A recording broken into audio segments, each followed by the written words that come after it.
Tulad nito, itong sasabihin ni VP Sara dito sa ano na ito, sa kanyang interview kahapon, kasi kahapon nga nandoon ako diyan sa simbahan, tinanong siya tungkol sa mga issues na nangyayari ngayon global. Ito, panoorin natin. May bagong birada si Vice President Sara Duterte laban sa administrasyon. Dapat daw noon pang 2022 naghanda ang gobyerno sa posibleng epekto ng gera. At live mula sa Davao City, asa frontline sa balita si Bril Montalvo ng News 5 Mindanao. Bril, ano pa ba mga nabanggit dyan ng bise? Julius, kasama sa misa si VP Sara Duterte kaninang tanghali sa San Pedro Cathedral sa Davao City. Pero hindi rin maiwasan ng bise na punahin ang pamahalaan lalo sa pagpapatuloy na gulo sa Middle East kasabayan ng ika-isang taong anibersaryo ng pagkakaaresto. Sa ambush interview kay Vice President Sara Duterte sa Davao City, sinabi niyang wala siyang nakikitang ginagawa ng pamahalaan sa gyera sa Middle East. Wala naman talaga. Putang ina, yun ang ginagawa niya. Panutulo-tulo lang yung sipon niya. Lahat ng world leaders nasa mga bansa nila para i-oversee yung mga kaganapan pwedeng mangyari. Putya siya nagpunta ng New York, nagsalita dyan sa UN. Wala namang presidenteng ng buong mundo na nandiyan dyan. Putang ina, nagpunta dyan, di natin alam kung ano ba talaga pinunta dyan eh. Talaga pinunta mo dyan, gumastos ka ng daan-daan milyon para sa entourage mo dyan, sa hotel ninyo, pagkain ninyo, eroplano ninyo, gumastos kayo ng pagkalaki-laki habang nangangailangan yung mga kababayan nating Pilipino. Nakapila sila sa bari, no? Sir, hingi kami ayuda, no work, no pay kami. Walang pera kahit magsumbong kayo kahit kanino sa Pilipinas, walang pera. Tapos makikita mo yung presidente nagwawaldas ng pera. Sasabihin nila si Inday Lustay. Puta, ito, hindi ba paglulustay ito? Hindi ba paglulustay itong ginagawa nila na to? Ilang milyon yung ginasta nila dyan? Ilang milyon yung hinahabol nyo kay Inday? 125 milyon yung hinahabol nyo kay Inday. Na-disperse naman nila ng maayos o nailagay naman nila sa mga programa ng maayos. Etong ulol na ito, yung pagpunta niya dyan, gaano kalaki ginastos niya dyan? Hindi ba paglulustay yan? Hindi nyo ba pwedeng sabihan yung presidente natin na, sir, huwag ka naman muna alis ng alis. Kung kailan naghihirap tayo, mayroong problema sa Pilipinas, ilayas ka ng layas. Buti sana kung i-delegate mo yung bayan sa maayos na tao, hindi rin naman. So ito ang totoong lustay. Ito si Bongbong Lustay. Yan ang talagang lustay. Nagsalita ka doon, nag-speech ka doon, tumulo-tulo pa yung sipon mo. Wala naman nakikinig sa'yo. Yung mga tao nag-uusap lang. Wala namang kwenta sa kanilang mga sinasabi. Paano? Alam nila karakas mo eh. Anak ng tinapay ka talaga. So ito ang klaro na paglulustay. O kailan ito babatikusin ng makabayan? Kailan ito babatikusin ng mga aktivista? Nagpunta sa Amerika kung kailan may krisis ang bayang Pilipinas. Sinasabihan nyo, magtipid tayo tapos nagpapa-fireworks display kayo dyan sa Malacanang. Magtipid tayo tapos ang dami-dami mong sinama, pati media, isinama mo dyan. Sino na naman nagbayad sa mga flight ng mga yan? Ito ang klarong panglulustay talaga. Ayon sa bise, dapat 2022 pa lang ay nakapaghanda na ang Pilipinas sa magiging epekto ng tensyon. Dapat noong 2022 pa lang naghanda na ang pamahalaan na ito. Pero wala tayong nakikitang paghanda at wala tayong nakikita pagbibigay man lang ng solusyon sa mangyayaring problema sa susunod na mga buwan at sa susunod na taon. Yes, bakit 2022 yung sinabi ni Inday Sara? Because yun yung panahon na umupo sila. Si Pangulong Duterte kasi lagi siyang may plano. Sa lahat ng bagay lagi siyang may plano. At alam ni Pangulong Duterte kung ano ang priorities niya. Si Pangulong Duterte, priority kasi niya yung mga kababayan natin sa ibang bansa. Sabi nga niya, gusto ko nga na palaguin ang bayan natin para hindi na kayo kailangan magpunta dyan. Dito na kayo sa bayan, tapos tayo na lang ang kumuha ng mga banyaga na magtrabaho rito. Hindi yung tayo nagsusupply ng workforce dahil magagaling mga Pilipino eh. Yung talent ng Pilipino dapat pakinabangan ng Pilipinas. Hindi yung galing ng engineers natin, doktor, architects at kung ano-ano pa, mga skilled workers natin ang nakikinabang ibang bansa. Imbis na ekonomiya natin makinabang, hindi. So ibinabalik na lang yun sa pamamagitan ng remittances. Pero kung itong mga professionals na ito, itong mga bright minds na ito ng mga Pilipino, nandito sa Pilipinas at dito nila ina-apply yung kanilang katalinuhan at kagalingan, makikinabang tayo. So, dahil importante kay Pangulong Duterte ang mga Pilipino, meron siyang mga contingency plans, meron siyang plano if something happens. Di ba natatandaan ninyo ang daming mga deployment ban ni Pangulong Duterte dahil mas importante sa kanya buhay ng mga Pilipino, hindi mababoy dignidad natin. Di ba nag-impose siya ng deployment ban sa Middle East, di ba? Na kahit na magalit yung mga kababayan niya, importante sa kanya yung kapakanan na nakakarami yung maprotektahan niya. Pero si Pangulong Duterte, and I'm pretty sure na if si Pangulong Duterte presidente ngayon, hindi yun papayag na sabi nga niya putang ina, kahit mang-agaw ako ng eroplano, magpapadala ako ng eroplano dyan para mapauwi ko lang kayo. O ngayon, si Bongbong, meron ba? Anong araw na ngayon? O, 12 na ng Marso, kailan pa nagsimula yan? Ang dami ng mga bansa, nagpapauwi na ng mga tao nila. Mantakin mo, Singapore, lumapit pa sa atin para, oy, may problema ba kayo? Putangin na ninyo. Yung eroplano namin doon, ang daming gusto sumakay na Pilipino, para sa mga Singaporean lang yun.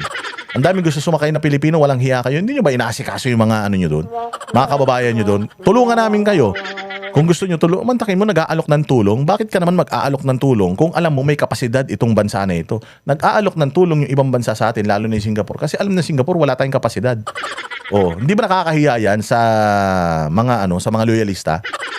Kasi sabi nga, ba't mo ako tutulungan? Halimbawa ako, naglalakad ako, bigyan mo akong pera. Kumain ka, putangin na mo, ba't mo bibigyan pagkain? May pagkain naman ako. May pera naman ako pangkain. Putangin na maliit mo ba ako? Di ba? Ganon. Mantakin mo tayo, gusto tayo limusan ng Singapore. Bakit? Kasi alam ng Singapore, walang kwenta yung pamumuno rito sa Pilipinas. Baka sabi ng mga Pilipino doon sa Singapore, puta malapit naman na Pilipinas, lalangoy na lang ako. Sakay mo na ako kahit sa pakpak lang, makauwi lang ako. Ganun yung sinasabi ng mga Pilipino, kaya yung mga natin. So tama yung sinabi ni Inday Sara, wala silang plano sa mga susunod na buwan. If nag-escalate ito, wala silang plano. Sa gasolina, wala silang plano. Sa bigas, wala silang plano.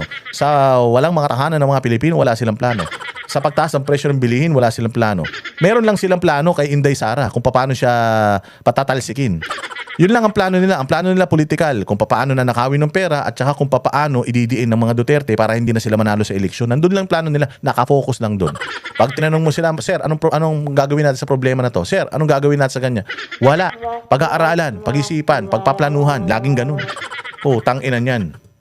Pati kawalan daw ng aksyon ng administrasyon sa mga sangkot sa flood control projects, wala. Mag-iisang taon na rin yan, ma'am, simula nung sinabi ng dati ni Pangulong Marcos na Natawa si Inday doon Dating Pangulo, hindi pa dating Pangulo yan, ikaw naman Pangulo pa ngayon yan. Ikaw ang magiging susunod na Pangulo. Gets na namin yun, pero hindi dating Pangulo yan. mahiya naman kayo. Totoo naman, mahiya naman kayo, 1 taon na. Tangina, hanggang ngayon wala pa rin nakakulong. Hanggang ngayon si Bong Revilla pa lang yung nakakulong.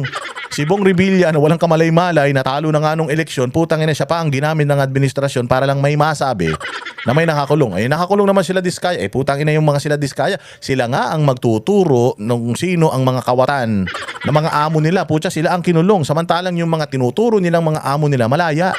Yung mga tinuturo nilang mga amo nila, papunta-punta pa sa Amerika, pa speech, tumutulo pa yung sipon. Yung mga tinuturo nila ng mga amo nila, putya, andyan sa Congress. Ang sasarap ng mga buhay. Imbis na gumawa ng mga batas, nakapakipakinabang para sa Pilipinas, putang ina, walang ginagawa kundi ibagsak si Inday Sara. Mga hayop talaga. Mag-iisang taon na yan, hanggang ngayon wala pa rin nananagot sa flood control scandal. Dumalo si VP Sara sa misa kasama ang mga supporters para sa unang taon ng pagkakaaresto ni dating Pangulong Rodrigo Duterte. It is unthinkable that a government, no matter the political differences with the administration, would send a citizen to a foreign jurisdiction to be detained and tried for crimes against humanity na walang basehan at walang maayos na witness. Yun lang talaga plano nila. Plano lang nila talaga kung paano sirain ng mga Duterte, kung paano palubugin ng mga Duterte, kung paano si Pangulong Duterte mabulok na doon sa ICC, kung paano si Inday Sara ay hindi na makatakbo sa any position in the government. Nandoon lang yung plano nila. Papayag ba kayo nun?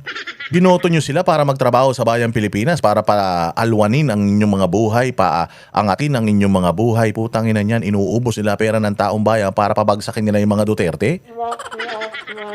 Himbis na ilagay nila yung pera ng taong bayan sa serbisyo, nilagay nila yung pera ng taong bayan sa political attack sa mga kalaban nila sa politika. Papayag ba kayo niyan? Tanginan yan. Isang taon na sila galit at hindi humupa yung galit hanggang hindi mabalik dito sa Pilipinas si dating Pangulong Rodrigo. Patuloy daw na mag-a-apply ang kanilang kampo para sa interim release ng ama kahit papaulit-ulit itong madinay. Una nang sinabi ng bise na hindi na siya umaasang mapapauwi pa sa Pinas ang dating Pangulo. Nagpunta naman sa Korte Suprema ang Duterte supporters para dalhin ang kanilang signature campaign. Kasama si Senador Robin Padilla, panawagan nila sa SC na aksyonan na ang mga nakabinbing petisyon kaugnay sa pagkakaaresto sa dating Pangulo. 1 taon na po siya doon, kaya nangalap po kami ng mga tunay na pirma, tunay na mga tao na pumirma po para ipakita po sa Supreme Court na naghahangad na po kami lahat ng desisyon nila. Hindi po ito magic na pumirma lang kung sino-sino. Sa misa rin, ginunita ng kaanak ng mga nasawi sa Jaguar ang araw na ito. Makulong ng habang buhay si Duterte, huwag muna siya mamatay pa. Ulul, mga adik! Mga adik ang mga pamilya nyo. Para mapagbayaran naman niya ang ginawa sa aming mga biktima. Oh, biktima. Pero yung mga biktima ng mga biniktima ng mga biktima ng mga pukin ng mga pamilya nyo, mga walang hiya kayo. Sinusunog na sa impyerno yung mga pamilya nyo, pati kayo. Mahalaga sa amin ang para kay Duterte na makulong man siya o mabitay man siya. Para kay Ina mabitay. Putang ina mo, Lola. Kapal na mukha mo. Kung meron dapat bitayin kayo. Mga salot kayo sa lipunan. Bitayin daw, gago. Ulul! Mga walang hiya kayo. Tangina ninyo. Ginamit nyo pang mainstream. Ito naman mainstream media rin. Mga tarantado rin talaga eh. Kami ang boses ng masa, hindi natatakot. Katotohanan lang, di kami nalulunod. Walang bahid ng sismis, lahat ay totoo. Kahit sino ka pa, pag mali ka babanatan ka. Walang pinipili kulay, wala kaming kinikilingan. Basta para sa bayan, kami lalaban. Pag tama palakpakan, pag mali banatan. Di matitinag, di matatakot, para sa bayan tuloy ang sigaw. Sa harap ng kamera, walang halong takot.